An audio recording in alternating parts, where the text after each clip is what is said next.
नए वित्त वर्ष की शुरुआत के साथ ही आम जनता को महंगाई का बड़ा झटका लगा है। अप्रैल का पहला दिन इस बार लोगों की जेब पर भारी पड़ता हुआ दिखाई दिया, जहां रसोई से लेकर सफर और निवेश तक हर मोर्चे पर जेब ढीली करनी पड़ेगी। आइए जानते हैं आज के 5 बड़े महंगाई अटैक। सबसे पहला झटका एलपीजी यूजर्स को लगा है। कमर्शियल गैस सिलेंडर की कीमत में 218 रुपये तक की बढ़ोतरी की गई है।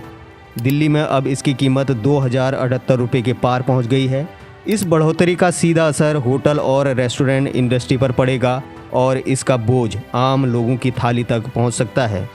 दूसरा बड़ा झटका हवाई सफ़र करने वालों के लिए है। एयर टरबाइन फ्यूल यानी एटीएफ की कीमतें अचानक दोगुनी से भी ज़्यादा हो गई हैं।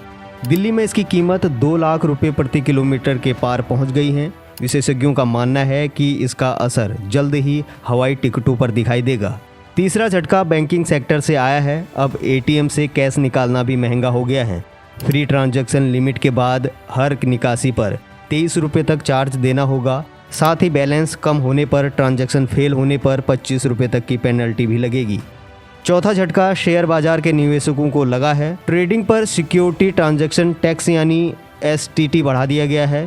फ्यूचर्स पर 150% और ऑप्शंस पर करीब 50% की बढ़ोतरी की गई है, यानी अब ट्रेडिंग करना भी महंगा हो गया है। और पांचवा झटका ऑटो सेक्टर से आया है। अप्रैल से कार खरीदना भी महंगा हो गया है। कई कंपनियों ने अपनी गाड़ियों की कीमतों में 0.5% से लेकर 2% तक की बढ़ोतरी कर दी है, जिसमें लग्जरी और आम दोनों सेगमेंट शामिल हैं। तो कुल मिलाकर अप्रैल की शुरुआत आम आदमी के लिए महंगाई की नई चुनौती लेकर आई है। रोज़मर्रा की ज़रूरतों से लेकर निवेश और सफ़र तक हर मोर्चे पर खर्चा बढ़ता हुआ नज़र आ रहा है। अब देखना होगा कि आने वाले दिनों में सरकार और बाजार की चाल आम जनता को कितनी राहत देती है, या फिर आम जनता को आने वाले दिनों में भी महंगाई की मार झेलनी पड़ेगी।